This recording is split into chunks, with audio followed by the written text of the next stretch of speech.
Peace to everyone. My flute is complete, minus the leather strap that's going to hold this on. But my turtle, my locha is complete. Red oak, varathane, that took longer to dry than the rest of this, but the rest of this is maple. This has been dry for a couple days. This has been dry officially as of yesterday morning, like completely dry to the touch. I didn't even attach this thing together for another, well, actually I did attach it after I got to work. This thing's been sitting at work on a wire, copper wire with a copper heat exchanger. I connect them together. I don't have all the tools I need at home to do this, so it's a little more tricky doing it at home. It was easier to do all this at work, but it makes sound, and it makes sound that could be enjoyed, and I enjoy it. So I'm gonna play a little bit for you and see what you have to say about it.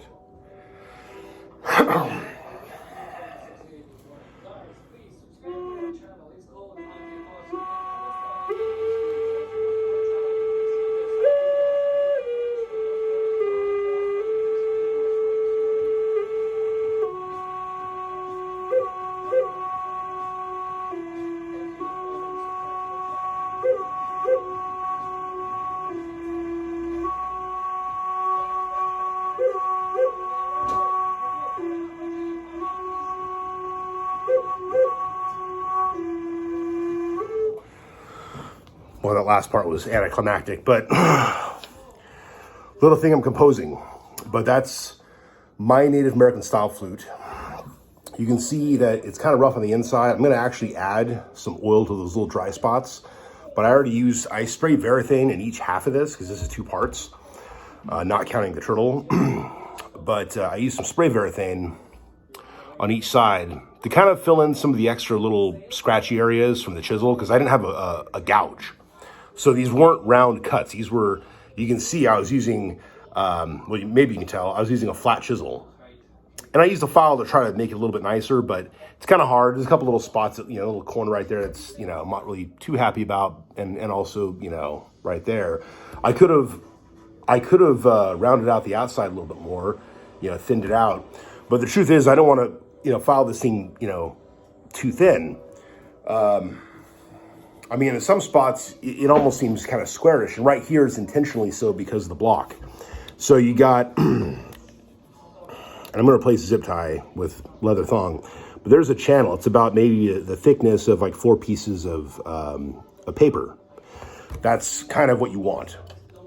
And I was nervous how to do that. I looked at, I think it was Blue Bear Flutes. Yeah, Blue Bear Flutes. And he mentioned using just sandpaper. And I did, but he said also you want to have it be as flat as you can. That channel needs to be pretty flat, and it is. It may not look as flat because of the spray and because it was a little bit rough. I actually did use a chisel. My sharp chisel to kind of just gouge away at it on both sides ever so lightly. I took a razor blade to cut each line on the sides, and then I used some sandpaper, and then I used my chisel to make sure it was all even. I used the sandpaper to get the depth that I thought it would need, and it worked. I tested it. I used a zip tie to put this before it was all varathaned. Is there somebody coming? No. Okay. Neighbors and possibly family. My family just took off to do a trip. I'm here with my boy. My wife's at work. My in-laws are off with my other sister-in-law. So, oh boy, this thing's starting to scratch a little bit. Yeah, be careful about using zip ties. I may have to spray some more varathane on this because that's getting a little bit rough. I should have zip tied the soft side against this, but that's okay. I'll go ahead and spray that later on. I also might spray this a little bit more, or I might just oil it. This I'm going to definitely probably oil because it's a little bit dry looking because I had to take my drill and kind of bore out. In fact, I might even bore it out a little bit more in like the upper corner because of that hole, because it's not as round as I would have liked. But it works. This thing completely works. And zip ties, they're good in the short run. Maybe you don't put them on the finished product unless, again, you have the soft side facing down. I totally didn't think about that until now, but I can always, lightly sandpaper this and just spray that slightly and go from there. But yeah, the maple has a nice, you can tell it's 2 different pieces of maple because that grain right there, I I could have been a little more choosy with the pieces I use, but I don't care. The bottom line is, unless I'm using an actual tree branch, like historically, if you were to make a piece out of solid wood instead of river cane, you'd be using a tree branch, which you would then somehow split in the middle, carve the insides out, and then glue back together. After, you'd be drilling all the holes you need, all the channels, everything you need, and it would be some jagged looking thing probably in some cases. Because, our people will be using stone tools, and at times, I hypothesized copper tools were a thing, because we had copper. It may have been hammered out, it may not have been smelted, but that we know of yet. I think our ancestors actually had some metallurgy that has been forgotten about, maybe it got discarded, maybe wars happened and people just kind of lost track of some of the technologies. Maybe some of the evidence is destroyed by the Spaniards and others who showed up and grabbed hold of these things and melted them down. Maybe there is or was evidence of smelting. I don't know. In either case, you can do things with stone tools. Stone tools, a lot of things are possible. I used a file to file much of this down. I then used a orbital sander to kind of make it more smooth, and then I sandpapered it.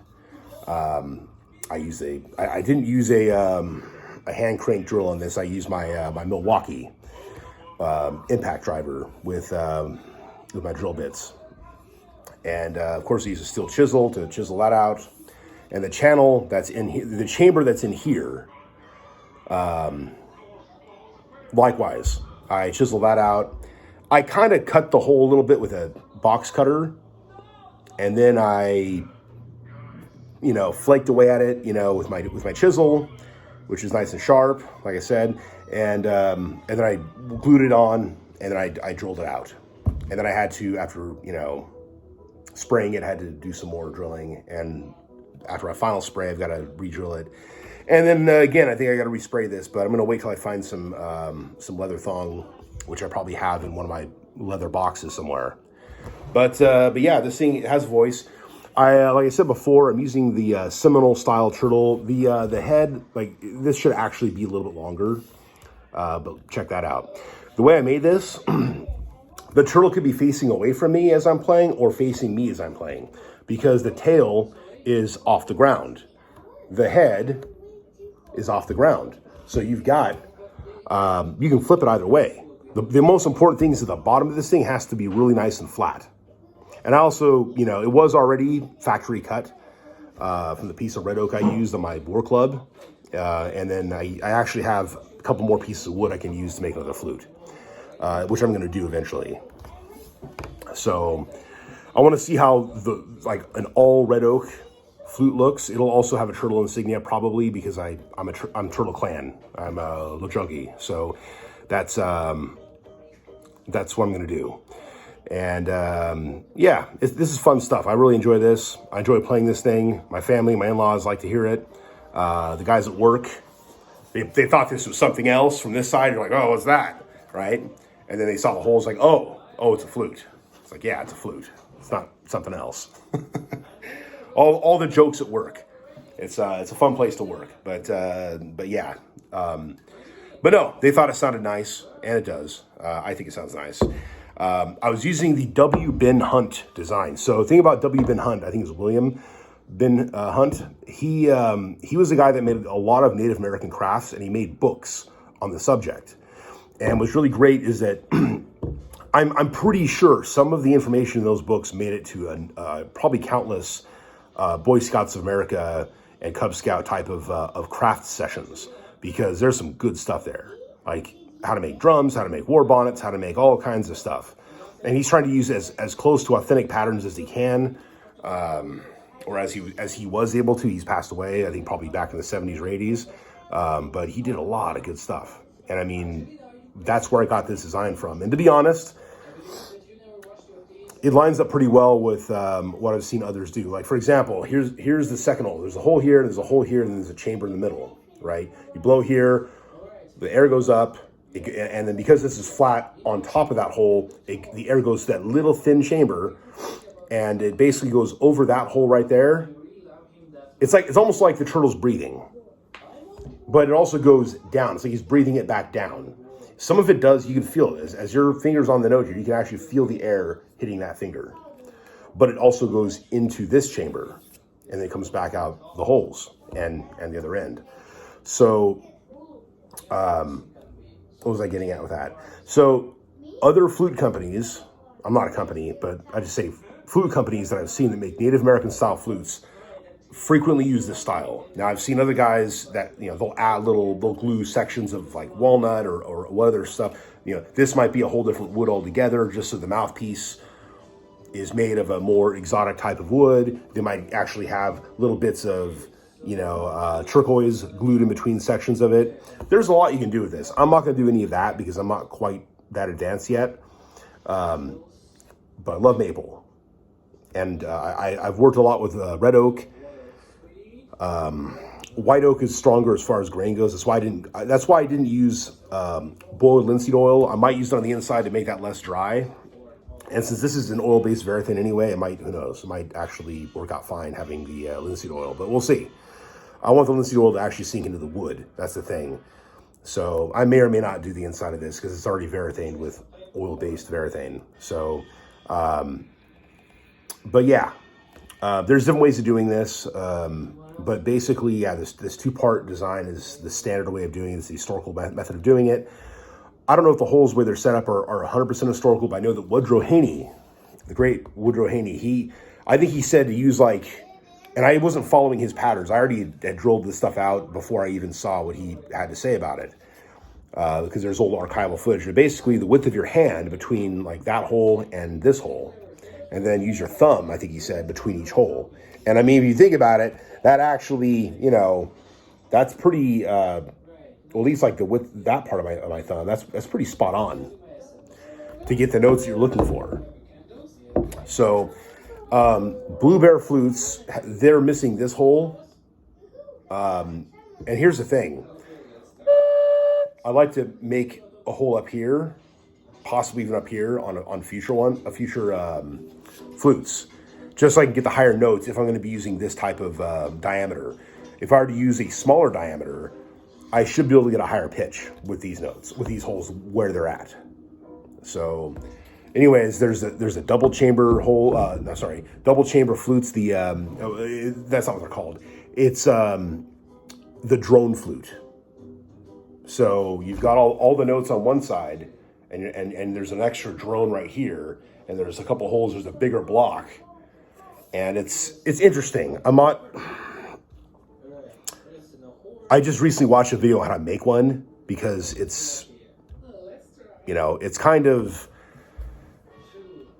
it fascinates me how it actually works. This fascinates me how it works with the chamber and those two holes to get the sound in here. So, obviously you expect the notes here as you see on so many flutes, but I never really thought about the block before. This is relatively easy to make. If you just have some hand tools, you can do it with a hammer and chisel. If you don't have an orbital sander, you can still use sandpaper and a file. Okay? And actually, before I even use the file, I actually cut the corners off using a box cutter, razor blade. Okay? I mean, I use that a lot for my wood crafting projects, like my dirk handles and all kinds of things. It's a really great tool to use. So, yeah. There's, you can do this without power tools.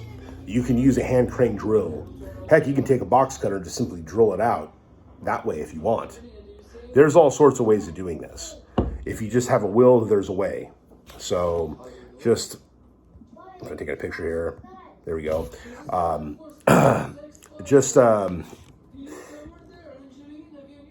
Put some effort. If you want to do this, I could make one of these in a day. Now, it's not going to be Varathaned in a day. I can get the first coat on it, maybe the second coat. It's not going to have the final really nice glazed coat. I went through about 2, maybe 2.5 coats. Maybe because I was being a bit conservative with the Varathane. But the reality is you can get this thing glazed within a day and a half. And then wait an extra day from that point, and this stuff's totally cured. So in a couple days, you can have one of these. Within one day, you can make a functional flute, though. You can chisel the stuff out, you can draw the holes, you can trace all the designs out, you can carve this guy out. If you got one day, and my skills, which I'm not going to say are the best, but I'll say that, you know, I'm decent with hand tools.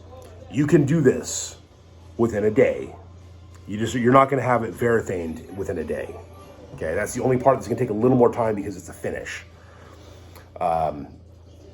You could glue this thing together the same day. It's not going to, it may not totally cure, but it'll dry enough to where you can actually probably play it. If you're using like Gorilla Wood Glue or maybe even Type Bond 3. Okay, there's other super glues you can use that'll just bond it right away. I think Blue Bear Flute, he's using some kind of like crazy glue type of stuff. I prefer to use a wood glue personally, but I'm also new at this. So what else was I going to say about that? So, yeah, yeah, it's fun. I've really enjoyed doing this. I enjoy it. My family actually enjoys hearing this. So, and my son likes to play with this. He can only get a couple notes because he's got his small hands and he's just, he's a little guy. But yeah, it's fun stuff. I don't know if the red oak one I make is going to have like the 5-hole, so missing this one, or if I'm going to go ahead and make the exact same one. I might make the exact same one just because I want to see the same product in a different type of wood, like where it's all this color and it's all that grain. I want to see how it works, because the thing I like about maple is that the grain isn't all over the place. And when it is like that, it looks good, and it's not, it's appealing. Like once I glaze this thing entirely, I really like even the variance of the grain because it's two different pieces of wood. It looks really nice. But maple is relatively easy to work. It's a very good hardwood. It's one of the harder hardwoods, but it's also it's not difficult to carve. It's also a little more forgiving. So walnut flakes a little more easily. Red oak, it chips more easily. And that's another reason why I varathane this thing. I don't want to use just, oil, because I don't want to have a crack that then sticks into my finger, like one of my knives I made. Okay. Like it just like literally the edge of the handle flaked off and got stuck in my thumb. Actually, I think it was this thumb, but regardless, that's something that'll happen. And that could have been because of the carvings I had done on it. But it was also because it's red oak and it does chip more easily. So this doesn't have a lot of carvings inside of it, and I just carved the basic shape of it. It actually carved relatively easily with a razor, with a box cutter. So that's actually one tool. If you want to do woodwork in today's world, get a box cutter. It absolutely helps. I don't have a wood planer. That would actually be a quicker tool to use for getting these corners down. But getting a good wood planer, not some Harbor Freight piece of garbage, which I have or had or whatever, it's whatever. Those things suck. Get a nicer one from a nicer company. If I want to get a wood gouge that's going to do this, it's going to be like probably a $50, $60 tool for a nice good one. But any good wood chisel, hey buddy, any good wood chisel is actually going to run you like 40 to 60 bucks. They're really not cheap. The one I got it's a DeWalt from Home Depot. So it's more mass produced, and it's not the biggest, widest, the biggest or widest blade, but it's good. It's good for doing this. You don't want it to be too wide. If you want to go with a 1/2 inch, no larger really than a 1/2 inch chisel, because you want to be able to have more control. I tried using a paddle bit to bore out some of the material, and I ended up with a crack right here. And it actually goes all the way to this hole right here. But you wouldn't know that unless I told you. So it glued together nicely. That's the thing, is that with a good wood glue, the wood is very forgiving, and people have literally glued stuff onto the ends of their flutes. Michael, get down, buddy. Yeah, you're a funny guy. All right. Well, I'm going to finish this off by playing a little bit again, and then let me know what you guys think.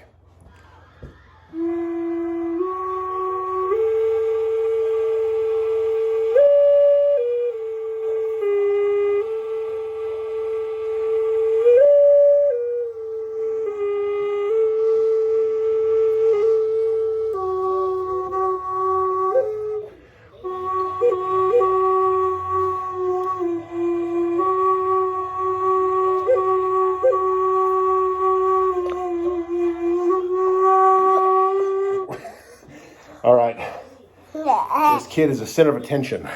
All right, everyone. Mado.